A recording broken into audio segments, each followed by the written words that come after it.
Oui, chers internautes, bonjour.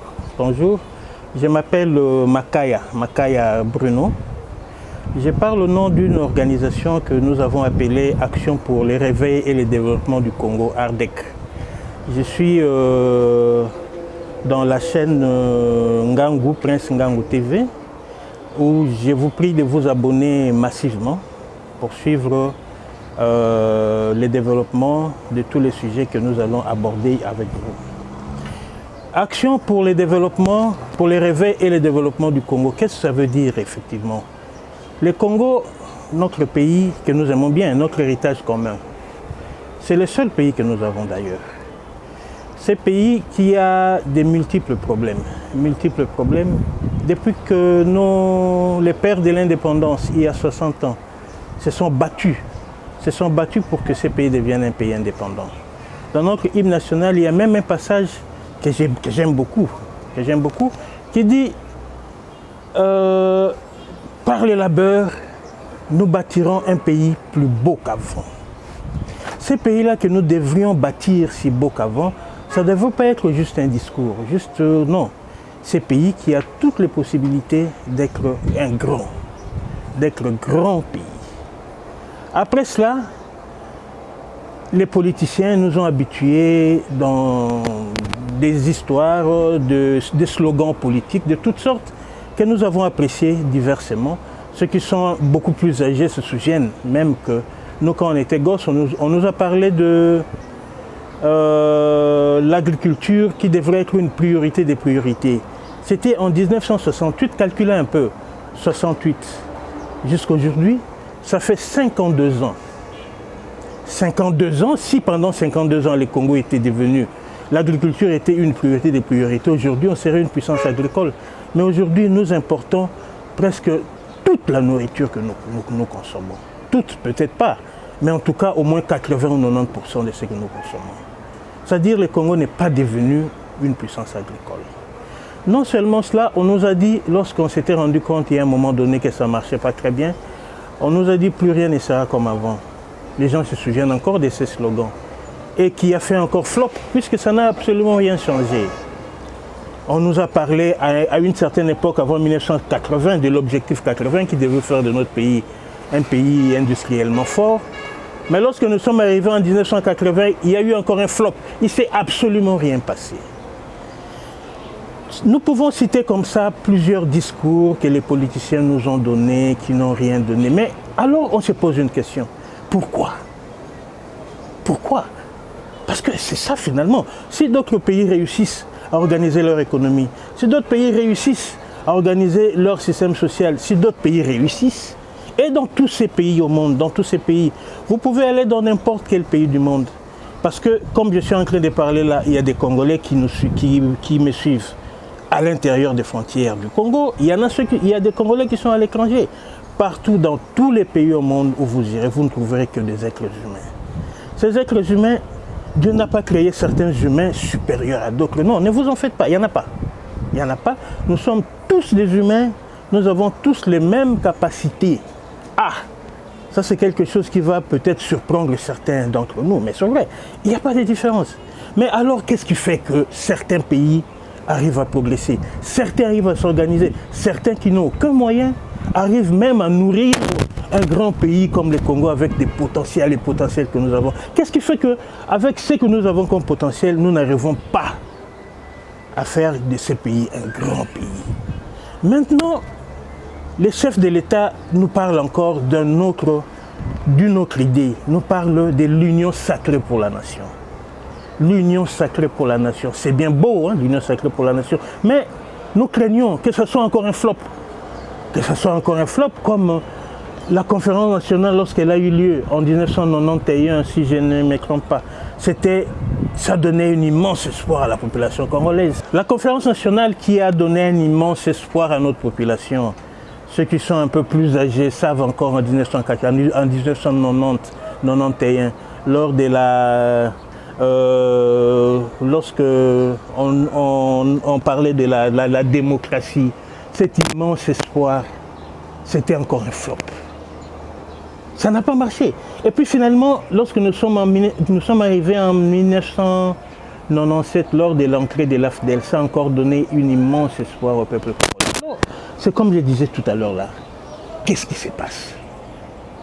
Ce qui se passe, c'est que nous devons essayer de comprendre pourquoi il y a eu toutes ces erreurs.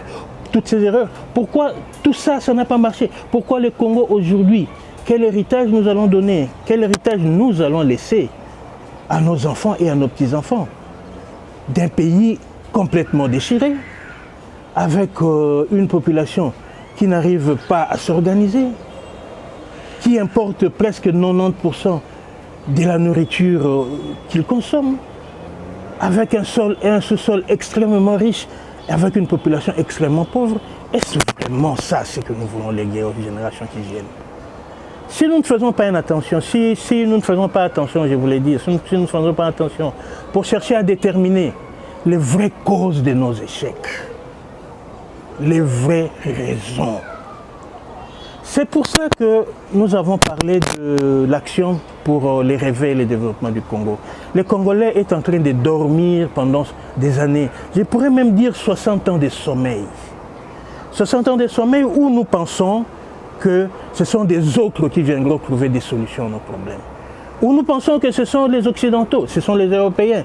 C'est la coopération technique belge, la coopération allemande, donc la coopération qui doit résoudre nos problèmes. Et pourtant, si nous ne faisons pas attention, nous allons léguer cette façon de penser aussi aux générations qui viennent. Et le Congo, si nous remarquons bien d'ailleurs, nous allons voir que les problèmes du Congo et les problèmes de presque toute l'Afrique aussi. Est-ce que l'homme noir est-il condamné à souffrir? Non. Aucun peuple, je répète encore ce que j'ai dit au début là, aucun peuple n'est condamné à souffrir.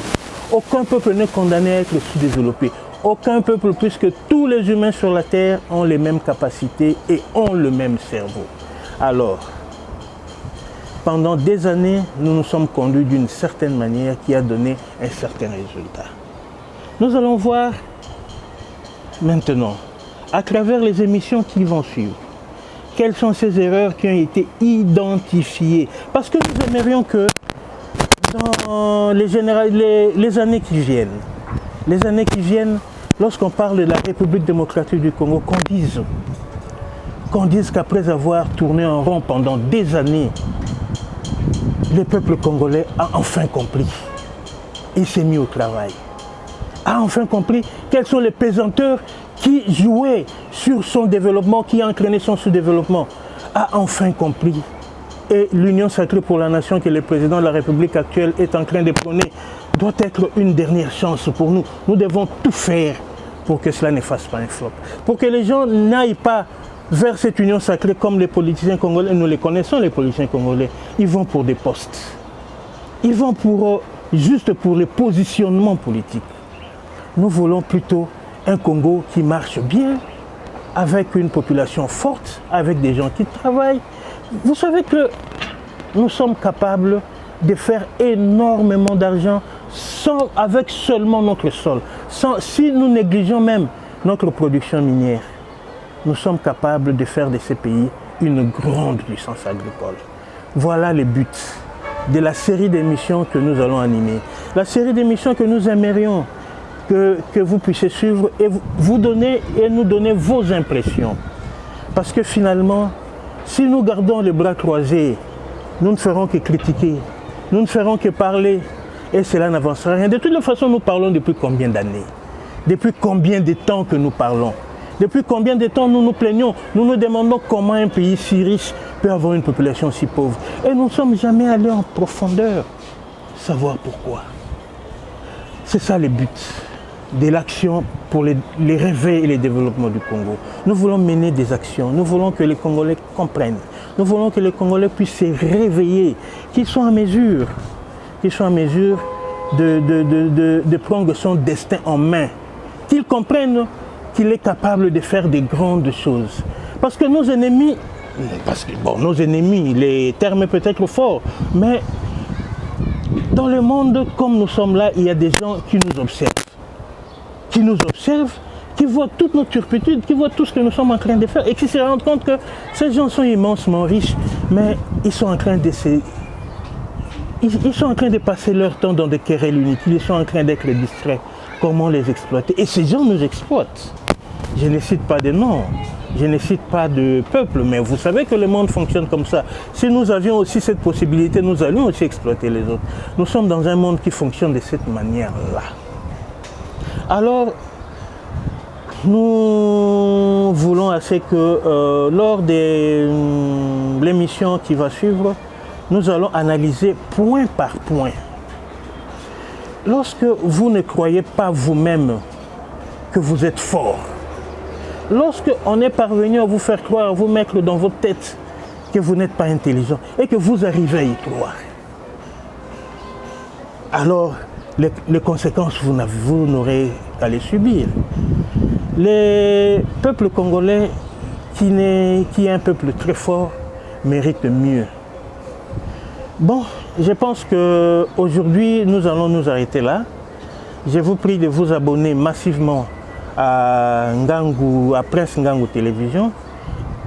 À la prochaine émission, nous allons détailler point par point et nous allons voir quelles sont les erreurs que nous avons toujours commises.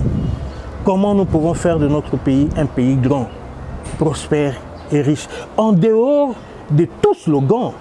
Parce que les slogans, nous en avons entendu des tas de slogans. Nous en avons entendu et cela ne nous a pas avancé.